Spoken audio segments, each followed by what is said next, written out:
tó bá tó repeat pé orí mi bú máa gbé yàrá yẹ ẹ kò ní dá fún yàrá yẹ ó ní sórí rẹ ayé rẹ bàjẹ́ ni ó sàn. ọmọ orí kí ni wọ́n fẹ́ kí nǹkan bẹ́ẹ̀ ni àwa parents tàbí ọmọ márùn ṣe lè control ọmọ márùn tẹ́ ẹ kó lọ síbẹ̀. Exactly. tó bímọ mẹ́rin tó kọ́ ọmọ mẹ́rin dání tó lè control ọmọ mẹ́rin tó kó lọ síbẹ̀. Kò síbi tí wọ́n ti ń ṣe kinní tí Naomi ṣe kò ṣe Ìbàdàn ní àkọ́kọ́ kò dẹ̀ ń ṣòun ní kejì nítorí pé àwa kan wà ọ̀kánjúwà ni wá jẹ́ kó ọmọ márùn-ún lọ tí ọmọ mi márùn-ún bá gbà ilé máa kún nísìnyí ẹni kọ́ ọmọ mẹ́ta lọ ó mọ ọmọ kan padà wá sílé tó bá já tírélà báàgì ráìsì sílé ẹ̀ kò lè rẹ́nu jẹ. Kí nìkan tí a wá fẹ́ nítorí àwọn tó ṣe kinní yìí nísìnyí àti dàlé wọn lórí nítorí pé security là ń tẹnumọ́ which Ìbàdàn dẹ̀ tóbi jù ẹnu èwo ń sìn ẹwọ ọmọ 32 kú àwọn tó mọ wọn kú yẹn ọmọ ọmọ kan fẹ́ ṣọdún kan mọ́ ọdún wo New Year ẹ̀gbọ́n Christmas wo wọn ò lè ṣọdún kankan mọ́ ilé wọn ti di ilé ẹkú wọ́n ti kóró lọ́wọ́ báyìí ó gbóná lọ́wọ́lọ́wọ́ ni. ọmọ àbí ní Phyllis ni ọmọ tẹ́ ẹ̀ sọnù ní January ọmọ tẹ́ ẹ̀ sọnù ní April ọmọ tó bá wọn gbọdún dé school kò wá ní bá wọn wọlé mọ́ àwa òbí nítorí ohun tó fẹ́ dì wọ́n fẹ́ fún yàn 5,000 people ní gift kí ló fẹ́ dì síbẹ̀ 5,000 people nítorí pé àwọn ọmọ 5,000 mọ́ òbí ó ti di 10,000 ibẹ̀ yà máa lọ bí almost 20,000 tó lọ́mọ márùn-ún wà bẹ́ẹ̀ ọlọ́mọ mẹ́rin wà bẹ́ẹ̀. Nítorí ẹ̀ ṣe rí nǹkan tó bá ṣẹlẹ̀ tí ara wájú bá jù sí kòtò ó ń bá wa tá à ń bọ̀ lẹ́yìn lọ́gbọ́n ni ibi tó bá ti sọ pé wọ́n fẹ́ ṣe give away àbí wọ́n fẹ́ ṣe nǹkan tó jẹ́ physical ẹ̀jọ̀ tó lọ́gbọ́n nítorí ní kẹ́kọ̀ọ́ ọmọ dání nítorí àwọn kìíní náà abẹ́ tí ọkọ̀ ẹ̀ ti lọ síbi iṣẹ́ lẹ́kọ̀ọ́ tó ní òun fẹ́ raṣọ ọdún bọ̀ tó wá torí èèyàn bẹ́ẹ̀ níbi iṣẹ́ pé ọkọ̀ wọn pọkọ pé ìyá lágbájá ti sọ ọmọ mẹ́ta nù sí ìdí give away sí ìdí pọ́fẹ́ ẹ̀jọ́ tó bá gbé tírélà báàgì kan fún ẹ nílé ẹ̀wọ́ tó sọmọ nù ó lè rẹ́nu jẹ́. ẹnu wo ló bá fi jẹ God bless you bàbá. Láyọ̀ bá ń yọ̀ kódà ìwọ ìtọ́sí wọ́n nìkan nínú wọn wọ́n ní ìgbà tó rí ẹ̀mí sọ̀rọ̀ wọ́n ní òun ké ó nítorí pé ìkan wà nù ọmọ méjì tó wà ọmọ ẹbí kú jọ má bínú ẹjọ gbogbo comment tí wọn máa kọ ẹ má lo emoji ẹjọ ẹ má yẹ kọ block account. ó ní ìkan nù wọn ká ọmọ méjì wá ó dẹ̀ ń pariwo iná ọmọ jó ọmọ méjì dẹ́kù ṣòro yẹn sì bí ọkọ ẹ wà lẹ́kọ̀ọ́ tó ń ṣiṣẹ́ kọ̀dọ̀ tàbí iṣẹ́ tátà tó wá pè é lẹ́nu iṣẹ́ pé ọmọ yín méjèèjì kú ṣé wọ́n ná zent ní skul ni ṣọ́ jábọ́ lórí òkè wọn jábọ́ nítorí nǹkan tó fẹ́ fi ẹ mọ̀ gbó 5,000 people kí ló fẹ́ dì wọ́n lè di ráìsì níkà kan níkà wọ́n lè di ọ́tà ike kan fún yín. Ire Olúwa nobody said any sùúrù Ire Olúwa I will be replying some good comments nobody said Queen Naomi doesn't have good intention Adewealth any sùúrù nobody said she doesn't have good intention. We all know that she has good intention. But when you are doing such and you don't want the end result to be like this, there are proper measures you are supposed to take in place. It's a question we are throwing to her. Security, proper, risk assessment, let's throw it to her. Let her come out and tell people. Ṣé ibi tó fẹ́ gbà yẹn gangan ṣó gba 5,000 ọmọ ó ló fẹ́ 5,000 ọmọ ó dẹ̀ fẹ́ kí àwọn adult complain wọn wá ṣé mo pé times 2 nìyẹn. I understand. Nínú àwọn tó tún wá jẹ́ times 2 yẹn ọlọ́mọ mẹ́rin máa wà ńbẹ̀ ọlọ́mọ márùn máa wà ńbẹ̀ ọlọ́mọ mẹ́fà ọlọ́mọ méje máa wà ńbẹ̀ mẹ́jọ máa wà ní Ìbàdàn yẹn. What proper security risk assessment have you put in place for those kind of minors? Tọmọ 32 fi kú. Ẹni ṣọlẹ̀ Adewealth. I thought I've answered your question now. How are you? Ẹ káalẹ́ ẹ káàsán ẹ káàárọ̀ ìjọba wa o. Yes, ẹ jọ̀ọ́ ṣé ń gbọ́ mi báyìí. Ṣé ń gbọ́ mi ẹ káalẹ́ all right. In fact, Ọlọ́run ní jẹ́ ká rí kú ọmọ. Most especially I feel the pains, mo feel pains the host. Bẹ́ẹ̀ ṣe ń feel, bó ṣe ń dùn yín yẹn, mo feel ní gan. Àjọ tó lọ mo fẹ́ try láti kí sister Yomi kún lẹ́yìn díẹ̀. Because when the incident happened, I think I was trying to analyze it because I went through the video. I came across the Oriyomi nígbà tí Queen Naomi wà ní Oriyomi. láti lọ broadcast pé àwọn fẹ́ ṣe nǹkan báyìí so they are expecting 5,000 people, alright, so ó ti ṣe yẹn bẹ́ẹ̀ yẹn. And again I saw another video where Oriyomi led this woman to commissioner of whatever, I think affair in Oyo State. Okay, so he went there with Queen Naomi. What they explain in Qatar of she. That is another deal. Okay, so, and then because my own analysis might be quite different a bit. So, láti lọ sọ mọ́ pé nǹkan báyìí làwọn fẹ́ ṣe. So what they talk about expect is support. I saw the video, not that me I watched that video. All right. So and the commissioner they welcome one day so they everything people let it share, ibi let it share, and what are they? How would I call it? Killer fair. What they saw everything. T or your state mercy to my baby come follow you. Ọkọ̀yàn sílẹ̀ nù ẹ̀. Ọ̀nkú ló gbọ́ ọmọ wá sí club rẹ̀ láwọn. Ọmọ ọ̀nkú ni ẹja pardon mọ̀ ó yẹ máa sọ̀rọ̀ yín lọ. Ẹ ṣe mà ẹ má bínú, thanks so much, all right. So now ṣẹ́rí ìgbà tí ìyẹn ti ṣẹlẹ̀ tán wish me pé wọ́n ti ṣe normal thing tó yẹ kán ṣe from taking the how would I call it an authority, okay, pé àwọn fẹ́ ṣe nǹkan báyìí so wọ́n ti jọ ṣe. Then Oriyomi again this morning after the incident now. I saw him, I heard from him this morning as well. Don't try to explain the whole story. So, according to everybody, gbọ́ tàbá ìgbọ́ lẹ́nu Oriyomi, or tàbá dẹ̀ farabalẹ̀ náà, everybody mama blame organizer or poor organization to create a problem with you. But according to Oriyomi, I was trying to deduce some things out of it. As far as I'm concerned, like I said, wọ́n ti lọ bá commissioner so wọ́n ti take normal how would I call it kan tó yẹ kó ṣẹlẹ̀ now tó dẹ̀ promise ọ̀pọ̀ máa fún ọ ní security support.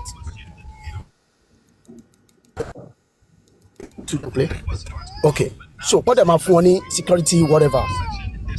Okay ṣé wá nígbà tí incident yẹn wá ṣẹlẹ̀ ń sìn Oriyomi wá ẹ fọmọ yẹn bisikíìtì kẹlẹ ráyè sọ̀rọ̀. vicinity yẹn.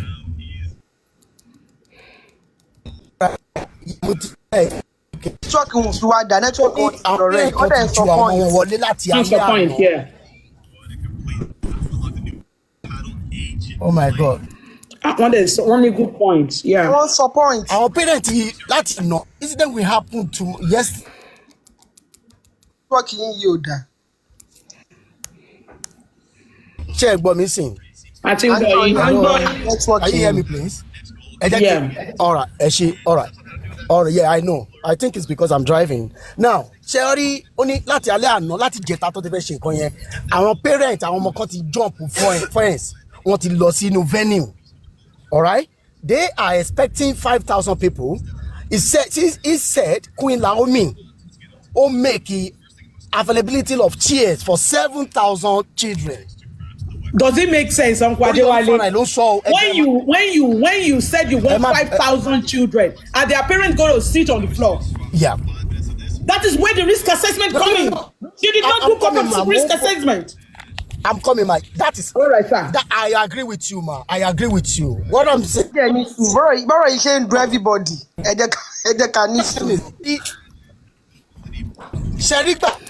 Network won't go down. Sharoro in everybody. We sent a blame. Àti orí tó kẹ́mi ìsúnmọ́jú fẹ́. Sherry. Network Uncle Adewale. Ó yẹ ẹ̀dẹ̀ páàkì síbì kan tẹ́ ẹ bá sílẹ̀ express. Àbí kẹ́ ní sùúrù kẹ́ débi tó nice kẹ́ park. Àwa fún yín láyè. Ẹ yìí mute náà, ẹ kẹ́ lómi sọ̀rọ̀ náà. Ẹ fà kẹ́ mute, má mute yín tẹ́ bá ti park kẹ́ sọ fún wa pé ti ready. Ẹ má park síbi tó dangerous o. Remember you have a minor in your car as well. Ajá Faja. Ajá Faja. Yeah. The person talking is not even taking proper measure. Be on my 5,000. It is wrong. Measure of 7,000. How many people can that only contain? That is what is called risk assessment. Because a lot of people are educated illiterate. They don't know what is called I have security measure. Ajia, it is only one gate that enters Islamic grammar school. Only one gate. Lowobe.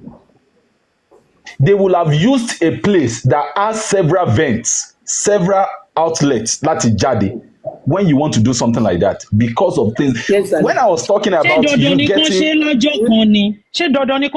No, that's what. No, I'm not saying that mo ti sọ pé wọn ò lè ṣe lọ́jọ́ kan. Pé they can say 20 days làwọn fẹ́ fi ṣe. Wọ́n wá spread wọ́n divide it by 5,000 so that they can be able to have effective. But àwọn èèyàn àìkí can't take cost wa. She understand? You ought to look at it, okay, 20 days. Okay, I fẹ́ extend the ọjọ́ ọdún, which is on the 25th of December. Okay, a máa bẹ̀rẹ̀ ní December. Ṣé mọ̀ pé àwọn schools ò tí close. Turn up yẹn kò ní tí pọ̀. So ẹni tó bá dẹ̀ ti wá, wọ́n á ti find a means of identifying that person pé kò lè wá padà mọ́. But nǹkan táwọn náà ń rò ni pé a lot of people, due to the poverty that has really abound in the land, a lot of people wọ́n máa padà wá ní different days. I understand the kadimon sọ. Their own belief is that people will be coming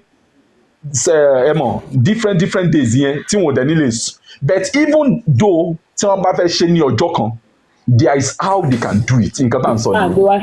Iṣẹ́ police kọ́ ni crowd control. Iṣẹ́ police kọ́, you get it to proper security expert on crowd control. Àwọn ni wọ́n á ṣe iṣẹ́ police kọ́. Kò sí bẹ́ẹ̀ yẹn a ṣe ní ẹni tí kò sí bẹ́ẹ̀ a ṣe rí banzas or crowd control expert tẹ́yìn ò ní fọ́. Àwọn ẹlòmíì people don't respect police, sorry to say this again. But tẹ́yìn kọ́kọ́ rí tẹ́yìn wọ different armors and gadgets like that. Ẹ̀rọ akọ́kọ́ bá ẹni yẹn kì í ṣe kó fẹ́ hàm wọn, but ẹ̀rọ akọ́kọ́ bá ẹni yẹn pé let's couple ourselves. Àwọn ẹni ojú wọn le dojú ọlọ́pàá lọ. Sáàbọ̀ àwọn ọmọ kékeré tó bá sì rí ọlọ́pàá, like they'll be scared tó bá jẹ́ àwọn ọmọ kékeré o. Those children ẹ̀rù sì máa bà wọ́n tó bá rí ọlọ́pàá. Ẹbí ọkọ máa sọ̀rọ̀ tọ́ka tó máa gbé ọ̀rọ̀. Fún ìgbà náà la ní nǹkan tá a fẹ́ sí. Bí wọ́n sọ pé wọ́n sọ fún commissioner for police, wọ́n dẹ̀ sọ pé wọ́n provide ọlọ́pàá. That is what I'm trying to say. Ọlọ́pàá ò ní nǹkan ẹ̀rù lára. Ọlọ́pàá ayé ìta yẹn ni when people were still, it's not this kind of ọlọ́pàá ayé ìsìn. If they get people that are security and control and crowd control experts, if they use it, kò ní result sí irú nǹkan báyìí.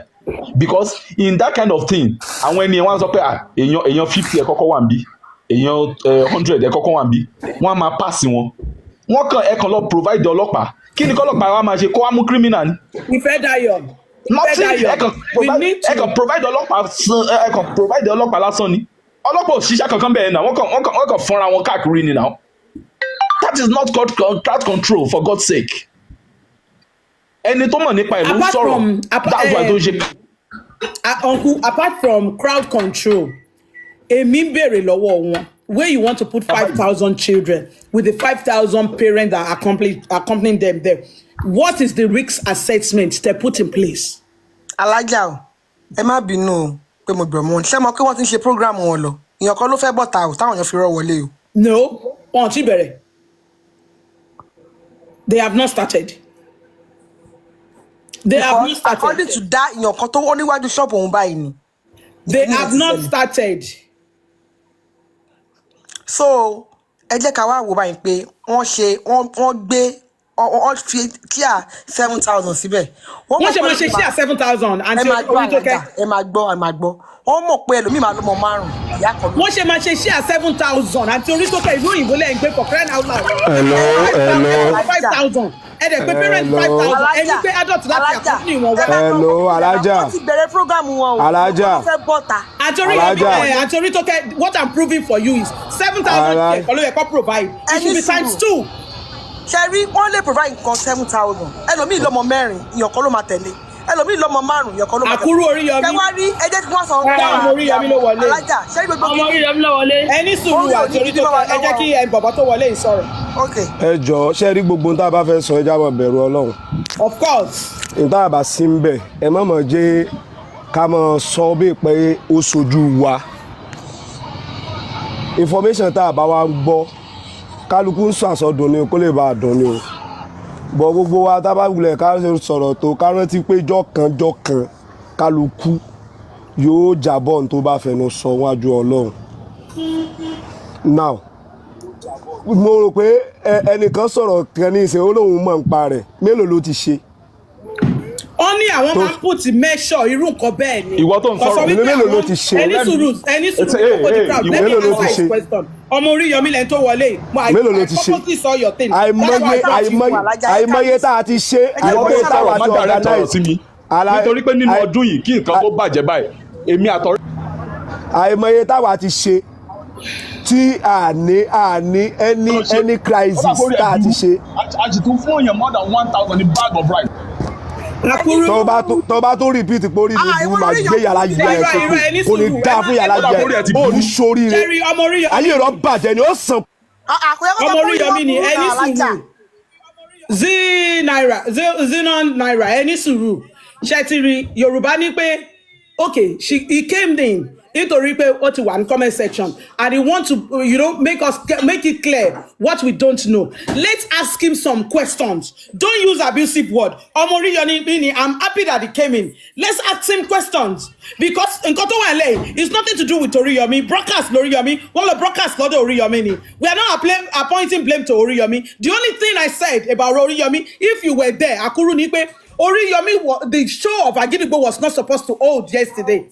That's the only thing, one thing Timo saw in Oriyomi. Nobody's appointing blame to Oriyomi, but if you want to explain to us, let's hear it. Kò sí abiyamọ kankan tára ò ní ta. Even Mr. Naira bá sọ wípé àwọn ti ṣe rí, these are the things that they're supposed to put in measure. We can't blame him. You understand? We can't blame him for that. Gbogbo alabiyamọ, Akuru tọmọ tiẹ̀ bá wà ńbẹ̀ lánàá ni. I don't think you'll be able to come to social media. We all parents. Tí nǹkan bá ti ṣẹlẹ̀, arabiyamọ máa ta oníkálukú máa sọ̀rọ̀. You understand? Abusing word, Alaja. No. But I said it. I've corrected him. Don't use abusive word. I understand. Báwo náà ṣe gbé wá ní pé mélòó rú ẹ̀ lọ ti ṣe. I understand. Ìsọ̀rọ̀ ní gbèsè. But he doesn't need to abuse him. Please. Akuru, unmute your mic and talk, please.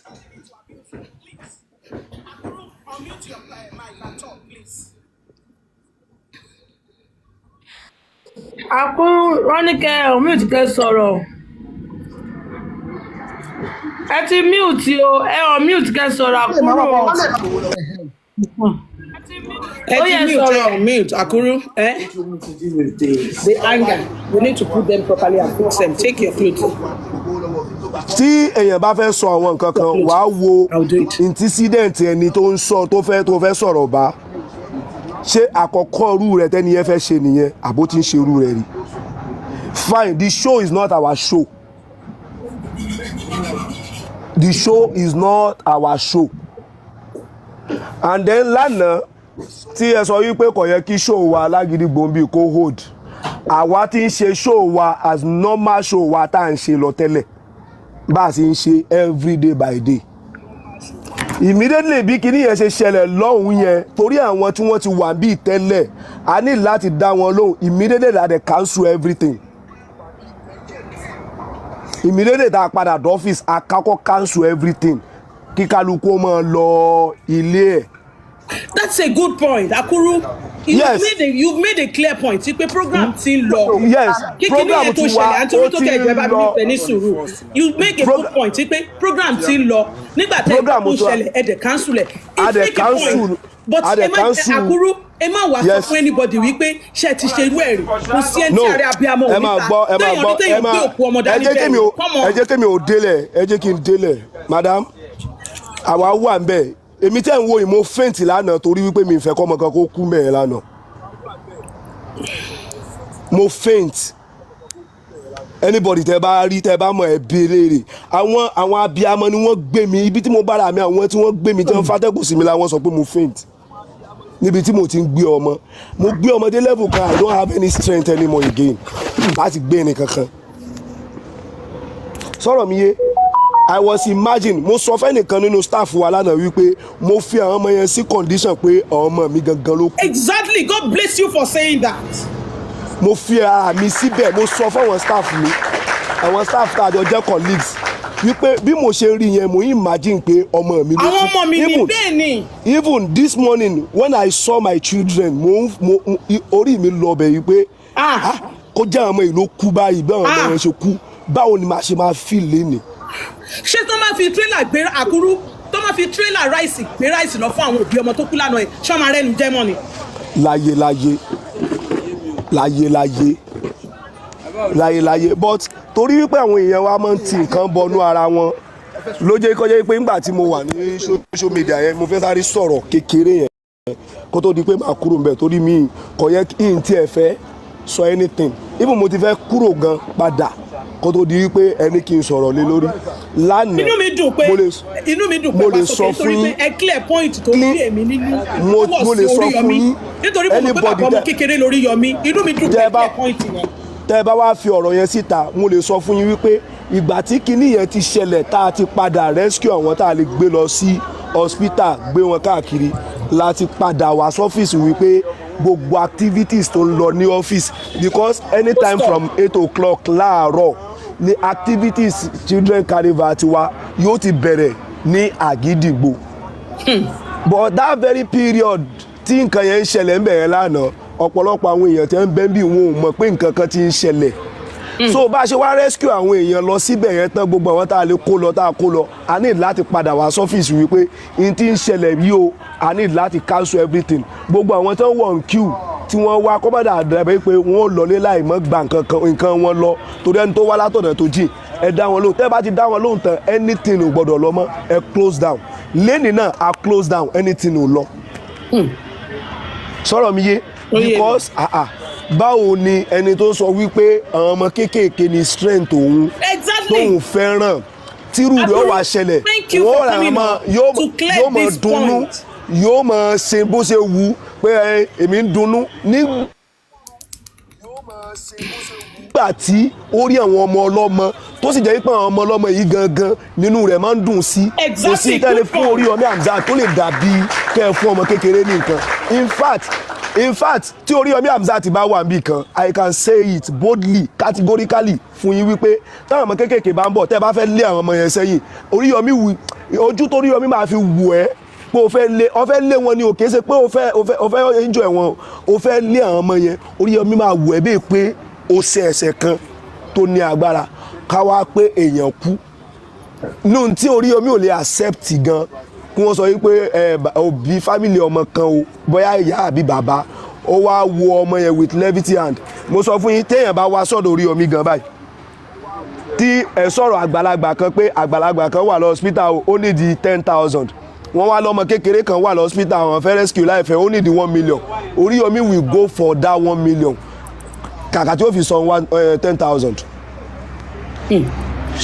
so ìbànújẹ́ yẹn wà lára Oriyomi lánàá ó sunkún any activities kankan àti a stop ẹ̀ látàná torí wípé àwọn ọmọ ló kú. Thank you Akuru, thank you for coming up. àwọn ọmọ ọlọ́mọ sì ni.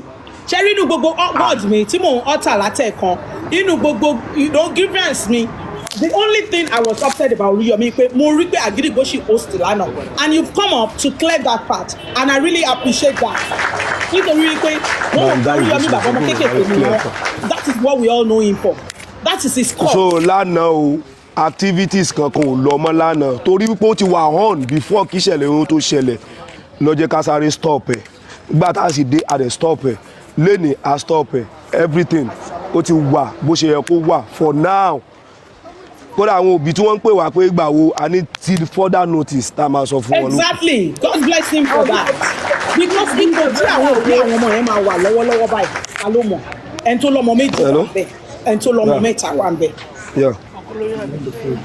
Ní tó wà látàrọ náà. Àmì Akuru nobody is pointing blame but ṣe rí ní Nàìjíríà wa. Akuru tí wàá kí ẹ wà báyìí. mo ti lọ dá dúró. tí àwọn nǹkan báyìí bá fẹ́ ṣẹlẹ̀. Akuru. ṣe rí àwọn nǹkan kan wà tó jẹ́ pé kán put proper measure.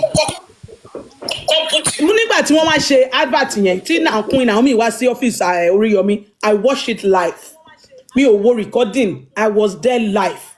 Oriyomi kọ́ ló interview there is one black chubby guy báyìí ló interview kẹ́lẹ̀ mọ̀ pé mo wò live the guy asked her what are the proper measures? Need security wise. She said we have private security, we have the support of the police and this and that. But with all that, what me I'm asking is, kini risk assessment Toshe? We know that she's trying to do good to the to the society. She's trying to give back to the society. Proper measure risk assessment will she. Ngba te ba ni pé 5,000 50,000 omo ẹ láti pé 50,000 obi because she said that they must be accompanied by an adult.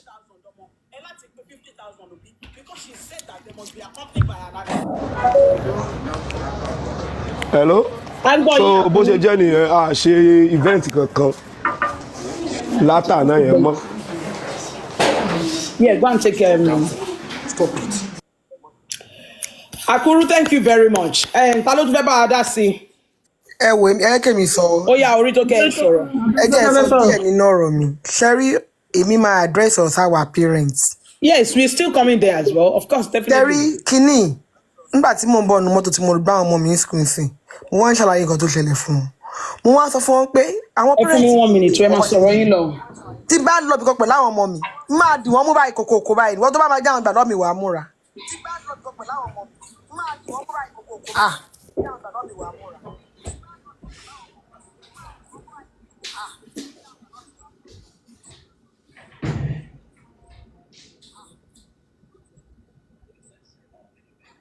À ń tó kẹ́ ẹ máa sọ̀rọ̀ yín lọ.